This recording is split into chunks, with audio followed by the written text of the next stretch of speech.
भारतीय राष्ट्रीय कांग्रेस ने भारत के 50 शहरों को चुना। 50 शहरों में हमारी प्रेस वार्ता हो रही है। हम बेनकाब कर रहे हैं भगवान श्री राम के मंदिर में चढ़ावा और चंदा चोरों को। भगवान श्री राम के नाम के मंदिर में आ रहे चढ़ावे की चोरी कोई और नहीं, उस ट्रस्ट को जिसे 2020 में प्रधानमंत्री नरेंद्र मोदी जी ने बनाया था, उसमें 15 लोग प्रधानमंत्री नरेंद्र मोदी जी ने रखे, जिसमें से मात्र 6 लोग धार्मिक हैं। बाकी सब लोग कौन है? बाकी सब लोग सरकार से जुड़े हैं, विश्व हिंदू परिषद से जुड़े हैं, आरएसएस से जुड़े हैं और भाजपा से जुड़े हैं। पूरा ट्रस्ट का गठन प्रधानमंत्री नरेंद्र मोदी करते हैं। शिलान्यास प्रधानमंत्री नरेंद्र मोदी, भूमि पूजन प्रधानमंत्री नरेंद्र मोदी, ध्वजारोहण प्रधानमंत्री नरेंद्र मोदी। और जब वहां पर स्थापना हुई तब जहां पर भगवान श्री राम जी की मूर्ति रख रही थी, कौन थे वहां? हमारे शंकराचार्य नहीं थे, उसमें खड़े थे मोहन भागवत आरएसएस के प्रमुख, उसमें खड़े थे देश के प्रधानमंत्री नरेंद्र मोदी, वहां उस समय खड़े थे राजनीतिक आदमी मुख्यमंत्री उत्तर प्रदेश योगी आदित्यनाथ, वहां खड़े थे देश के गृह मंत्री अमित शाह, ये लोग, और विश्व हिंदू परिषद के चंपत राय जिन पे ये भ्रष्टाचार के आरोप लग रहे, ये लोग खड़े थे। 2020 में ट्रस्ट बनता है और लोग भावना जिनका धार्मिक है वो भगवान श्री राम के दर्शन के लिए मंदिर पहुंचते हैं। लाखों करोड़ों रुपए का चढ़ावा आता है क्योंकि लोगों की श्रद्धा है भगवान श्री राम में। लेकिन इन्होंने क्या किया? ये पुजारी दिखा दिखा के व्यापारी बन गए। सब दिखा रहे थे हम भगवान श्री राम के भक्त हैं, पुजारी हैं, लेकिन ये व्यापारी बन गए। चंपत राय विश्व हिंदू परिषद के अंतरराष्ट्रीय उपाध्यक्ष, यहाँ के महासचिव, जनरल सेक्रेटरी ट्रस्ट के बना दिए गए। सारा काम उनकी देखरेख में हो रहा है। और सबसे बड़ी बात, चुकाने वाली बात, 2 करोड़ में जमीन खरीदते हैं चंपत राय के आदमी। कितने में? 2 करोड़ में।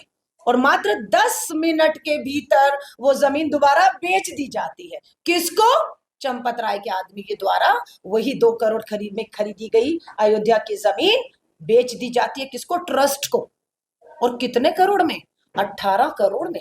18 करोड़ में 10 मिनट के अंदर 2 करोड़ की जमीन 18 करोड़ की ट्रस्ट की हो गई और ट्रस्ट ने 18 करोड़ दे दिए। ये हुआ है। बात सिर्फ ये नहीं है कि चंदा जब आया उसकी चोरी हुई, चढ़ावा जब आया उसकी चोरी इन्होंने की। जब राम भगवान श्री राम के मंदिर का निर्माण हो रहा था उसमें भी कमीशन खोरी की। 40% कमीशन का खेल चल रहा था कि भगवान श्री राम का भव्य मंदिर बनना है, ईंट आनी है, सीमेंट आना है, दरवाजे आने हैं, बहुत कुछ लगता है। जब एक इमारत खड़ी की जाती है तो भगवान श्री राम का मंदिर बनाया जा रहा था, सोने की ईंटें, चांदी की ईंटें आ रही थी और 40% कमीशन मांगी जा रही थी कि अगर आपको ये ठेका चाहिए, ये चाहिए, यहाँ दुकान चाहिए, क्योंकि मैंने कहा पुजारी से व्यापारी हो गया, सारा सब कमाई में लग गए। कोई श्रद्धा, कोई भावना नहीं, सिर्फ खिलवाड़ था भगवान श्री राम के। कहते हैं ना, देते हैं भगवान को धोखा, इंसान को क्या छोड़ेंगे। यही भाजपा ने किया है। और प्रधानमंत्री नरेंद्र मोदी जी, आपने ट्रस्ट बनाया, आपने लोगों को रखा, आपके प्रिंसिपल सेक्रेटरी निपेंद्र मिश्रा जी उसमें थे, आपके विश्व हिंदू परिषद आरएसएस के लोग थे। आपको पता नहीं था 2020 से 26 आ गया, 6 साल तक खेल चल रहा है, चंदा चोरी हो रहा है। और कैसे पता लगा? सीसीटीवी फुटेज जब ली गई, 40 सीसीटीवी फुटेज बरामद की गई और पता लगा उन 40 सीसीटीवी फुटेज को देखा गया, उसमें 70 बार चोरी पकड़ी गई। सीसीटीवी फुटेज सबूत है। एसआईटी का गठन हो गया, लेकिन एसआईटी की रिपोर्ट कहां है? किसको बचाया जा रहा है उस जांच के अंदर? क्योंकि वो सारे लोग विश्व हिंदू परिषद, आरएसएस, भाजपा से जुड़े हुए हैं और प्रधानमंत्री नरेंद्र मोदी जी को पता है वो लोग कौन है। इसलिए एसआईटी की जांच होती है लेकिन उसकी रिपोर्ट हमारे सामने नहीं आती है। एफआईआर होती है लेकिन उसमें चंपत राय का नाम नहीं है, उसमें अनिल मिश्रा का नाम नहीं है, जो सारे करता धरता है। इसमें पकड़ा किसको गया है? जो चंदा आ रहा था उस चंदे की गिनती करने के लिए प्राइवेट लोगों को रखा गया था। वो 15 प्राइवेट लोग चंदा गिनते थे। उनके सर पर कौन बैठकर देखता था? ट्रस्ट के चंपत राय और ट्रस्ट के जो आदमी मोदी जी आपने बिठाए हैं, वो जो गिनती कर रहे थे उसको देखने का काम करते थे। उनके ऊपर कौन था? State bank of India, SBI, जो भी चंदा होता था उसे बड़े बक्से में गिन कर रसीद देकर लेकर जाता था। तो ये 3 लोग थे तो चोरी किसने की? बाद में पता लगा तीनों की मिली भगत हो गई थी। एसबीआई के कर्मचारी, ट्रस्ट के लोग जो प्रधानमंत्री नरेंद्र मोदी जी ने बिठाए थे, और गिनती करने वाले 15 लोग, सब के सब शामिल हो गए। गट्ठी बनती थी, मान लीजिए 12,000 रुपए की। गिनती में दिखाया जाता था कि 12 गट्ठी नहीं, 10 गट्ठी है। ये सीसीटीवी कैमरे की चोरी थी कि गट्ठी कितनी बन रही है, 12, गिनती कितने की जा रही है, 10 की। 2 कहाँ है? चंपत राय जी चंपत कर गए, और वही शेयर किसको मिला? वो शेयर किसको मिला? बैंक के कर्मचारी को, गिनती करने वाले और ट्रस्ट वालों को मिला। पुणे में सिंधी समाज है, 2001 में पुणे का सिंधी समाज जो झूलेलाल जी को अपना भगवान देवता मानता है, चांदी की 210 ईंटें, 1-1 किलो की एक ईंट, चांदी की 210 ईंटें झूलेलाल जी की तस्वीर के साथ वो दान करने भगवान श्री राम के मंदिर गए, चंपत राय जी को सौंप दी और बोला ये 210 किलो की 210 चांदी की ईंटें हैं, हमें रसीद दे दीजिए। चंपत राय जी ने कहा चांदी असली है नकली है, पहले हमें जांच करने दीजिए, अगर असली होगी तो रसीद दे देंगे। 2021 में ईंटें आई और इनकी कीमत 2 करोड़ रुपया बताई जाती है चांदी में, और आज तो चांदी की कीमत भी बढ़ गई। तो पता लगा रसीद 6 महीने, 1 साल, 2 साल, 3 साल, 4 साल निकल गए, 6 साल रसीद नहीं आई। लगा कि चलो रसीद नहीं आई, ईंटें तो आई थी। वीडियो के सबूत है कि चंपत राय जी 2 करोड़ से अधिक के पैसे की 210 ईंटें ले रहे हैं, वीडियो है, सब कुछ है। चलिए रसीद नहीं, ईंटें कहाँ है? पता लगे ईंटें भी चंपत राय चंपत कर गए, बांट के खा गए सारी। कोई भगवान श्री राम के मंदिर में, एसबीआई के बैंक के लॉकर में, ताले में कहीं कुछ नहीं है। ये जांच का विषय है। चंपत राय की, अन्य मिश्रा की गिरफ्तारी होनी थी, करता धरता थे, सब कुछ था, ट्रस्ट में आपने बिठाया था। और हम ये कहते हैं कि प्रधानमंत्री नरेंद्र मोदी जी, आप, योगी आदित्यनाथ जी, आप 6 साल से जो चल रहा था आपको पता था, आप चुप क्यों थे? शायद कारण ये है कि भगवान श्री राम के मंदिर से जो चंदा चोरी हो रहा था उसका हिस्सा मात्र दिल्ली भाजपा मुख्यालय नहीं, पीएमओ ही अकेले नहीं, नागपुर तक पहुंच रहा था। सब शामिल थे इसलिए 6 महीने। लेकिन एक दिन इसका खुलासा अंदर बैठे हुए लोग करते हैं और वो शिकायत भी करते हैं। महिपाल सिंह जी भी अकाउंट के कर्मचारी थे, उनको लगा कि ये सब खेल चल रहा है, मुझे इसकी जानकारी देनी चाहिए, और उन्होंने जानकारी दी। उन्होंने चंपत राय से लेकर योगी आदित्यनाथ से लेकर सबको लिखा कि मेरा नाम महिपाल है सिंह और मैं कर्मचारी हूँ अकाउंट का, और यहाँ ये होता है सब कुछ जो मैंने आपको बताया, तो उसकी जांच होनी चाहिए थी, उसकी कार्रवाई होनी चाहिए थी, उस पर रोक लगना चाहिए था। लेकिन सबको खामोश करा दिया गया, चुप रहिए, कोई कुछ नहीं बोलेगा, कोई जांच नहीं होगी, जांच होगी तो बदनामी होगी, चोर पकड़े जाएंगे।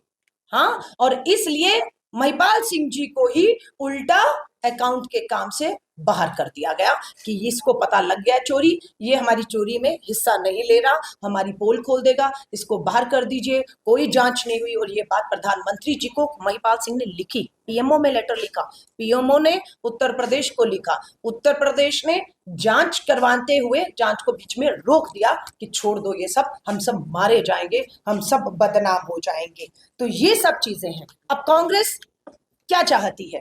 कांग्रेस चाहती है कि ये सिर्फ भ्रष्टाचार से जुड़ा मुद्दा नहीं है, ये भगवान श्री राम की आस्था से जुड़ा सवाल है। लाखों करोड़ों भक्तों ने भगवान श्री राम के मंदिर में जो चढ़ावे दिए थे, जो इंसानियत, मानवता पर, किसी बीमार की दवाई पर, किसी गरीब बच्चे की शिक्षा पर, किसी के इलाज पर, किसी की रोजी रोटी पर, वहां पर, लेकिन इन्होंने अपने घर भरे।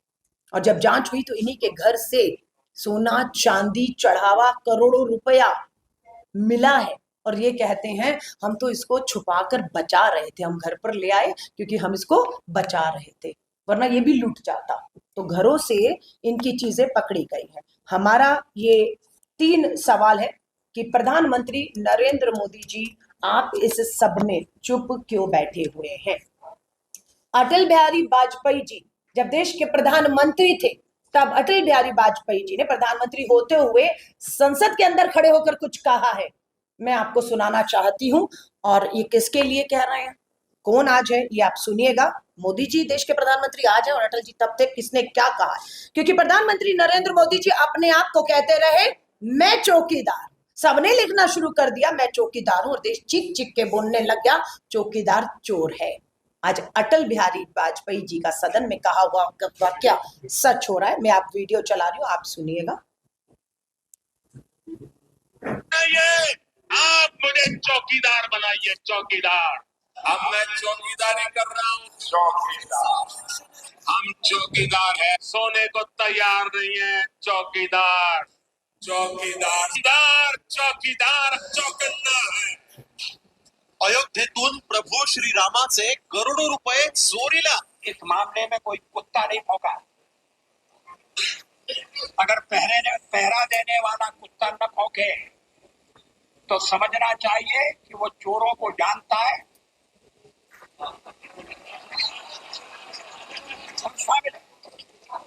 ये मैं नहीं कह रही हूं, सदन में खड़े होकर ये शब्द भारत रत्न पूर्व प्रधानमंत्री अटल बिहारी वाजपेयी जी के हैं कि अगर कोई अपने आप को चोर कह रहा है और चौकीदारी करता है, एक कुत्ता भी चौकीदारी करता है, लेकिन चोर घुस जाते हैं, चोरी कर लेते हैं, वो भोगता नहीं है। यानी कि कुत्ते को अटल जी कह रहे हैं हड्डी डाल दी गई है, चुप करा दिया गया है, चोर चोरी करके भाग गया, कुत्ता भूखा नहीं। और ये चीज किस पे लागू होती है मैं नहीं कह रही हूँ, सब समझदार हैं, एक प्रधानमंत्री दूसरे के लिए कह रहे हैं। अटल बिहारी वाजपेयी जी ने तब भी कहा था जब वो जीवित थे, गुजरात में जब दंगे हुए तो मोदी जी मुख्यमंत्री थे, तब भी अटल जी ने कहा था नरेंद्र मोदी जी अपना राज धर्म निभाओ। आज भी प्रधानमंत्री नरेंद्र मोदी जी अटल जी होते तो आपको कहते अपना राज धर्म निभाओ। ये जो चंदा चोर भगवान श्री राम की आस्था के साथ खिलवाड़ कर रहे हैं, इन्हें सजा दो, वसूली करो, गिरफ्तारियां करो, सजाएं दो। आज भी अटल जी ये कहते, पर प्रधानमंत्री नरेंद्र मोदी जी मुंह छुपाकर विदेशी दौरों पर भाग जाते हैं, भाग गए विदेश और वहां जाकर भाषण सुनिए इनके। एक जगह जाकर कहते हैं 2 + 6 8 होता है, हमारा गणतंत्र दिवस 26 को होता है, आपका जन्मदिन भी 7 और 1 8 होता है, मेरा भी जन्मदिन मोदी जी बता रहे हैं एक। और ऐसे ऐतिहासिक अंतरराष्ट्रीय मंच पे भाषण दे रहे हैं, अंधभक्त भावुक होकर रो रहे हैं। फिर वो वहां से निकलते हैं, दूसरे देश पहुंच जाते हैं, दूसरे देश कहते हैं एक के पास 1 हो तो वो 2 नहीं, एक के पास 1 हो 11। अंतरराष्ट्रीय मंच पे क्या भाषण, क्रांतिकारी भाषण। हाँ, और फिर दूसरी तरफ जाते हैं ऑस्ट्रेलिया में, अरे दूध ऑस्ट्रेलिया का होता है, चाय पत्ती भारत की होती है, हम चाय वाले हैं। फिर ऐतिहासिक भाषण पे तालियां। क्या देश का 140 करोड़ का भारत का प्रधानमंत्री देश के अंदर क्या कुछ हो रहा है उससे भाग रहा है। पेपर लीक हुआ, 22 लाख बच्चों का नीट का भविष्य बर्बाद, 21 बच्चों ने आत्महत्या की। प्रधानमंत्री नरेंद्र मोदी जी धर्मेंद्र प्रधान का इस्तीफा नहीं लेते हैं और जाकर इस तरह की जुमलेबाजियां, भाषण, इस तरह का माहौल, एक पदक के लालच में देश का सौदा कर रहे हैं। पदक दे दीजिए, जो लेना है, एम्बुलेंस लेनी है मुझसे, को जो भी लेना ले लो, मुझे पदक दे दो। ये हाल चल रहा है। पेपर लीक हो रहा है, बेरोजगारी देख लीजिए, महंगाई देख लीजिए, पेट्रोल डीजल के दाम देख लीजिए, महिलाओं के साथ अन्याय, अत्याचार, जुल्म, बलात्कार देख लीजिए। आज पूरा देश त्राहिमाम कर रहा है। संसद का सत्र जुलाई में 20 को शुरू हो रहा है। सदन के अंदर राजनाथ सिंह जी को घेर कर उनके खिलाफ आवाज उठानी होगी। हम उठाएंगे क्योंकि देश के रक्षा मंत्री ने देश के साथ, सेना के साथ, शहादत के साथ धोखा किया।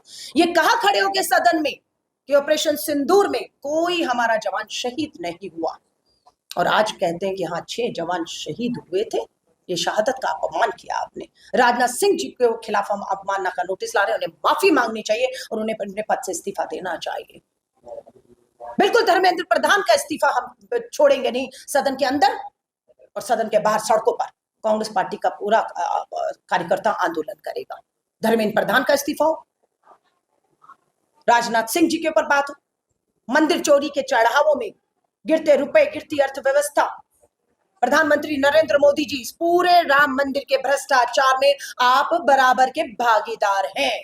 आप पर भी चंदे की चढ़ावे की चोरी का हिस्सा पहुंचा है, मैं नहीं, ये सबूत कह रहे हैं। हमारी मांग है कि प्रधानमंत्री जी देश वापस लौट रहे हो, सदन शुरू हो रहा है, चुप्पी तोड़ो, चुप्पी तोड़ो और बिल्कुल देश को बताओ कि क्या आपने किया है। दूसरा हमारी डिमांड है कि चंपत राय और अनिल मिश्रा आप ही के द्वारा ट्रस्ट में बनाए गए आदमियों के खिलाफ एफआईआर में नाम क्यों नहीं है, उन्हें क्यों बचाया जा रहा है, उन्हें अभी तक गिरफ्तार कर क्यों नहीं उन्हें सजाएं सुनिश्चित की जाती है। और हम लोग मांग करते हैं, भारतीय राष्ट्रीय कांग्रेस, हमारी मांग है सबसे पहले prime minister Narendra Modi must answer the nation. प्रधानमंत्री नरेंद्र मोदी जी को चुप्पी तोड़कर देश को जवाब देना चाहिए, राम भक्तों को जवाब देना चाहिए। दूसरी हमारी डिमांड है इमीडिएट अरेस्ट, तुरंत गिरफ्तारियां होनी चाहिए ताकि सबूत नष्ट ना कर दिए जाए। हमारे पास जानकारी है कि सीसीटीवी फुटेज में दर्ज सारे सबूतों को अभी से नष्ट कर दिया गया है। जो थोड़े बहुत सबूत बचे हैं उसके लिए इन सभी का अरेस्ट होना बहुत जरूरी है, वरना कुछ भी सबूत नहीं बचेंगे और चोर जो है वो सीना चौड़ा करके यूं ही घूमता रहेगा और चोरी जारी रहेगी और रास्ता के साथ खिलवाड़ रहेगा। हमारी डिमांड है independent judicial inquiry under supreme court supervision. मुख्य न्यायाधीश सिटिंग जज के अधीन उनकी देखरेख में इस सारे मामले की जो 6 सालों से भूमि की खरीद पर, भूमि में कमीशन खोरी, 2 करोड़ की जमीन 18 करोड़ में, ये सब और उसके बाद बनने के बाद चढ़ावियों की चोरी, इस सब की जो है सुप्रीम कोर्ट के सिटिंग जज के अधीन जांच होनी चाहिए। हमारा मांग है immediate dissolution of Shri Ram Janmabhoomi Teerth trust. हमारा जो राम जन्मभूमि को लेकर ट्रस्ट बना से तुरंत भंग कर दिया जाए कि उसमें सारे भ्रष्टाचारी बैठे हैं और ये लोग अपराधी हैं। इन्होंने ये चंदा चोरी से लेकर हर चीज को, सीसीटीवी फुटेज को नष्ट करने का जो है हर तरीके का अपराध किया है और इसके लिए जिम्मेदार हम भाजपा की डबल इंजन भाजपा सरकार को मानते हैं, जिसकी उत्तर प्रदेश में सरकार है, जिसकी दिल्ली में सरकार है, जिसके ट्रस्ट में विश्व हिंदू परिषद आरएसएस के लोग हैं और मोहन भागवत जैसे लोग। अभी हम योगी आदित्यनाथ जी को भी सुन रहे थे, उनका कहना है जवाब चोरी पे नहीं, चंदे पे नहीं, करोड़ों की जमीन पे नहीं। बोल रहे हैं कि क्या कांग्रेस इन प्रेस कॉन्फ्रेंस में हमें जवाब दे। योगी आदित्यनाथ जी पूछ रहे हैं जवाब यहाँ कश्मीर में तुम पूछ रहे हैं कि क्या जामा मस्जिद के दरवाजे हनुमान चालीसा पढ़ने के लिए हम खोलेंगे, ये हमसे पूछ रहे हैं। ये क्या मुद्दा है, ये क्या मुद्दा है कि हम जामा मस्जिद के दरवाजे हनुमान चालीसा पढ़ने के लिए खोल दें। ये योगी आदित्यनाथ जी हमसे कह रहे हैं कि हम यानी कि मुद्दे से भटकाना है। तो इस तरह की आप बात करके पूरे देश में, एक तो इनके हिंदू जो अंधभक्त हम कहते हैं वो तो ये तक कह रहा है अरे हिंदू ने दान दिया, हिंदू ने चोरी किया है तो इसमें गलत क्या है, हिंदू का पैसा हिंदू के पास चोरी में गया है, कहीं मस्जिदों में मदरसों में तो नहीं लगा। ये अंधभक्ति का हालत है कि अगर इसका दूर तक सोचें तो अभी तो एक हिंदू ने चंदा चोरी किया है, हिंदुओं का चंदा दिया हुआ चोरी किया है, अपराध नहीं है, तो कल एक हिंदू माफी चाहूंगी, हैं बहुत से हिंदू, एक हिंदू बेटी का बलात्कार करने वाला हिंदू है तो उस बलात्कारी को सजा मत दीजिए। अरे हिंदू है, हिंदू बेटी का ही तो बलात्कार हुआ, यही कहना चाहते हैं, तो छोड़ दीजिए ना। हिंदू का कोई भी अपराध करना है उसके लिए संविधान कानून कुछ नहीं, फाड़ के फेंक दीजिए। और ये कहकर ये बचाने का काम कर रहे हैं। उस चंदा चोरी के खिलाफ पूरे देश में 50 जगह हमारी प्रेस वार्ता हुई है। हम पूरे सदन के अंदर चंपत राय, अनिल मिश्रा, गोविंद देवगिरी और गोपाल राय, कृष्ण मोहन, ये सब आरएसएस विश्व हिंदू परिषद के ट्रस्ट के लोग हैं जिनकी नियुक्ति प्रधानमंत्री नरेंद्र मोदी जी आपने की है और ये सब अपराधी है, ये चंदा चोर हैं और हम सख्त मांग करते हैं कि तुरंत इनकी जो है वो गिरफ्तारी होनी चाहिए। 113 करोड़ रुपया कहाँ खर्च किया? 113 करोड़ रुपया 22 जनवरी 2024 को जो अयोध्या में प्रधानमंत्री मोदी जी गए उसके जश्न में कि प्रधानमंत्री मोदी जी रामलला के दर्शनों को आ रहे हैं, उसको भव्य समारोह में बदल दिया गया और उस समारोह में 113 करोड़ रुपए फूंक डाले गए। अरे आ रहे हो भक्त हो, आओ प्रधानमंत्री जी आइए, आप भी एक राम भक्त हो, आप आइए दर्शन करिए और जाइए, लेकिन नहीं, तामझाम करना है, लाइव चलाया, पूरे देश में नहीं विश्व में प्रसारण किया, राम भगवान के दर्शन करने जा रहे हैं। और आपने एक तस्वीर देखी थी कि भगवान श्री राम का कद छोटा करके मोदी जी अपना कद बड़ा करके उंगली पकड़कर भगवान श्री राम को चलते हुए दिखा रहे हैं कि उनको लेकर जा रहे हैं राम मंदिर के दर्शन कराने के लिए। तब ये अंधभक्त, ये जो अपने आप को कहते हैं राम भक्त, इनकी भावनाएं हर्ट नहीं हुई थी। और 25 तारीख को, अगले दिन 22 जनवरी के बाद 25 नवंबर 2025 को दोबारा 10 करोड़ रुपए, क्योंकि एक ध्वज था मोदी जी लेकर आ रहे थे, वो ध्वज के ऊपर भी 10 करोड़ रुपया, यानी कि एक एक प्रधानमंत्री का राम मंदिर में दर्शन का जो खर्चा है वो 113 करोड़, 10 करोड़ से शुरू होकर 113 करोड़ तक पहुंचता था। तो ये पूरा हम इन्हें बेनकाब करेंगे। हम किसी भी राम भक्त की जो आस्था है इसको ठेस नहीं पहुंचने देंगे। भगवान श्री राम राम मंदिर के नाम पर इन्होंने खूब राजनीति की, राजनीतिक रोटियां सेकी, सत्ता हासिल की, और आज भाजपा का मुख्यालय ले लीजिए, 7 स्टार से कम नहीं है।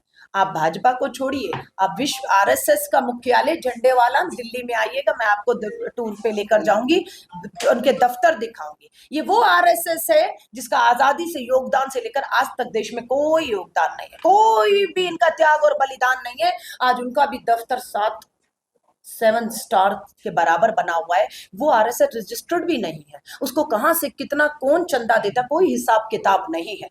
हमारी कर्नाटका में सरकार है, प्रियंका खरगे हमारे गृह मंत्री हैं, बिल्कुल आरएसएस के पीछे पड़ चुके हैं। किस देश में जब सब रजिस्टर्ड होंगी संस्थाएं तो आरएसएस रजिस्ट्रेशन क्यों नहीं होगा? अगर कोई भी चंदा एनजीओ संस्था लेती है पॉलिटिकल पार्टी तो पारदर्शिता, अकाउंटेबिलिटी, जांच होती है। तो आरएसएस के पास आ रहे चंदों की जांच क्यों नहीं होनी चाहिए कि कहीं वो तो देशद्रोह के कामों में नहीं खर्चा हो रहा है? हम जांच होनी चाहिए और हम करेंगे इस काम को।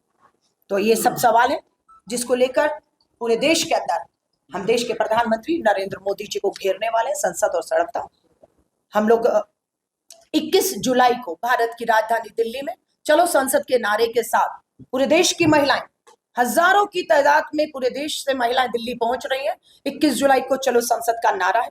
33% महिला आरक्षण कानून, नारी शक्ति वंदन अधिनियम कानून 2023 पास करवाया, हमने करवाया, बहुमत से करवाया, लेकिन वो लागू नहीं होने दे रही केंद्र की भाजपा सरकार।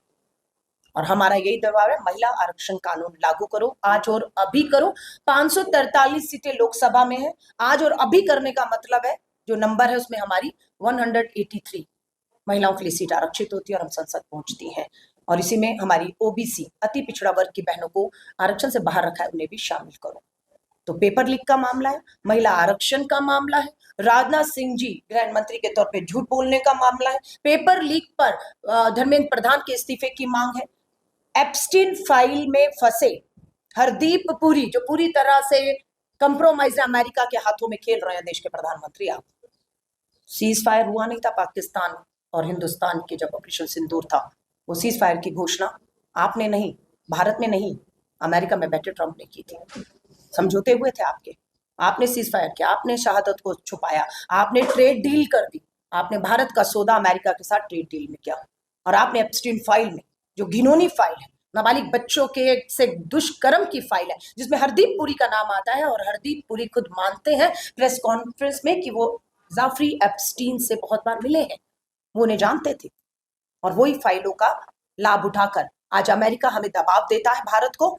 चाहे ईरान के साथ हमारी दोस्ती, आपने देखा किस तरीके का व्यवहार भारत की सरकार ने किया, इजराइल के साथ आप खड़े रहे और ईरान के बीच में हमारी जो है ज्यादतियां होती रही और हमारा दोस्त हमसे दूर जाता रहा। वही उन्होंने गाजा और पैलेस्टाइन में किया, पूरी तरीके से इजराइल के साथ आप खड़े रहे और गाजा और पैलेस्टाइन में जो है इस तरीके से, मैं कहती हूँ, नरसंहार, उनकी पीढ़ियां, बच्चों तक को खत्म कर दिया गया। ये बहुत से मुद्दे हैं जिसको लेकर मानसून के सत्र में भाजपा सरकार को हम खदेड़ने का, बैकफुट पे लाने का काम श्री राहुल गांधी जी नेता विपक्ष के तौर पर लोकसभा में करेंगे, तो वहीं राज्यसभा में मल्लिकार्जुन खड़गे साहब और हमारी सोनिया गांधी जी करेंगी।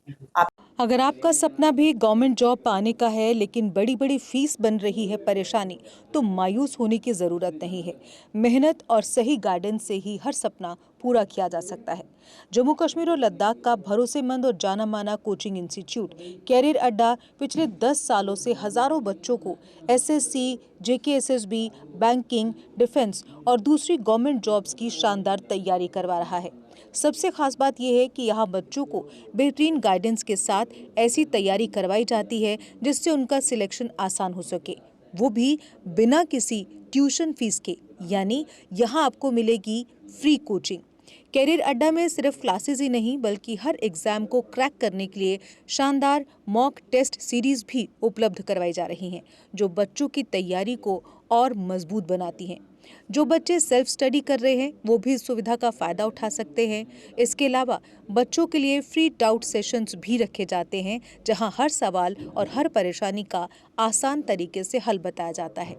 कैरियर अड्डा की मेहनत और बेहतरीन टीचिंग का नतीजा है कि आज 3500 से ज़्यादा बच्चे किसी न किसी सरकारी नौकरी में अपनी खिदमत अंजाम दे रहे हैं। अगर आपका भी सपना 2026-27 में गवर्नमेंट जॉब हासिल करने का है तो देर किस बात की। आज ही जुड़िए कैरियर अड्डा इंस्टीट्यूट के साथ और अपने सुनहरे मुस्तकबिल की शुरुआत कीजिए। हमारा पता है कैरियर अड्डा इंस्टीट्यूट, नियर गुरुद्वारा, रिहाड़ी चुंगी, जम्मू। जम्मू कश्मीर की खबरों के लिए जुड़े रहिए जेके अपडेट के साथ।